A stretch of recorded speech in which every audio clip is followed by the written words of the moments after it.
preservar e recuperar bens materiais e imateriais que foram tombados como patrimônio de grande importância para a sociedade. Esta é uma das missões do Instituto do Patrimônio Histórico e Cultural de Mato Grosso. Veja mais informações na reportagem a seguir.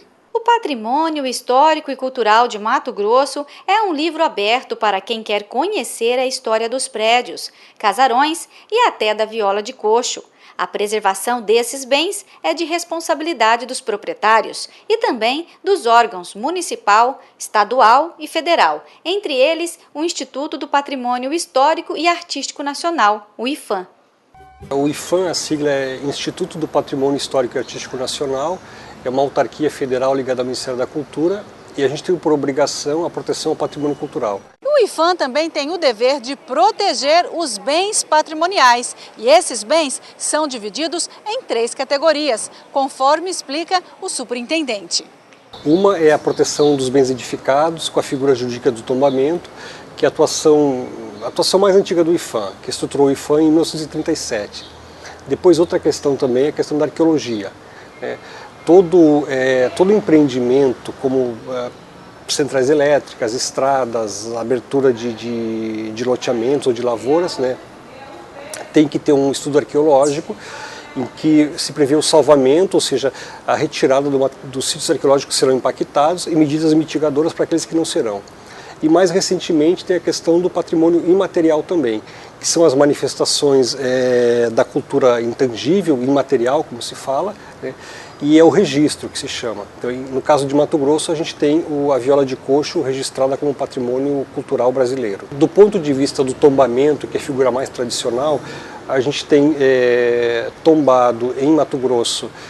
O primeiro tombamento foi a igreja de Santana, em Chapada dos Guimarães, depois a igreja do Rosário São Benedito, em Cuiabá, o Marco do Jauru em Cáceres, que está na Praça Central de Cáceres, que é um marco de fronteira entre os impérios coloniais espanhol e português na América do Sul, as ruínas dos capitães generais e da matriz em Vila Bela, e o Centro Histórico de Cuiabá. O Centro Histórico de Cuiabá conta como um tombamento, mas é uma área central da cidade, com cerca de 1.000 imóveis, e que abrange o traçado urbano do século XVIII e aí tem uma série de questões, como o traçado urbano, técnicas construtivas, a tipologia arquitetônica, o estilo, a fachada dos imóveis. Isso conta a história de Cuiabá, a história do desenvolvimento urbano do estado de Mato Grosso. Para o superintendente do IPHAN, os bens que fazem parte do patrimônio histórico não devem ser considerados ultrapassados, e sim parte da história das cidades e do país. Eu acho que no Brasil, de uma forma geral, isso obviamente se reflete em Cuiabá, se tem uma noção muito equivocada de progresso e desenvolvimento. Essas duas palavras são vistas como que você tendo que fazer tábula rasa do passado, você tem que destruir tudo. E eu acho que não, acho que essas coisas são cumulativas. Então, em Cuiabá a gente já teve um centro histórico muito impactado e um outro problema aqui, basicamente uma mudança de uso.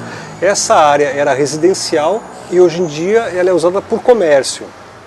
Então o comércio tem outras demandas, ele quer uma grande abertura de fachada, uma grande porta, não quer preservar aquelas portas pequenas e janelas, enfim, letreiros pequenos também. Então isso acarreta uma série de problemas no gerenciamento dessas áreas como um todo. Mas de qualquer forma, isso é um grande atrativo para a cidade. O que a gente fala com os comerciantes, por exemplo, assim, não dá para querer concorrer com o shopping center. O shopping center é uma área fechada, climatizada e tudo mais. Mas o shopping center não tem a história que o centro de Cuiabá tem. O turista, por exemplo, shopping center é igual em qualquer lugar do país e até em qualquer lugar do mundo. Agora, o centro histórico de cada localidade ele é único, ele conta a história daquele local. Então, se a gente conseguir recuperar e mostrar esse centro, isso é que vai atrair o turista. E não só para o turista, também para o próprio cidadão poder usufruir da sua história, da sua memória.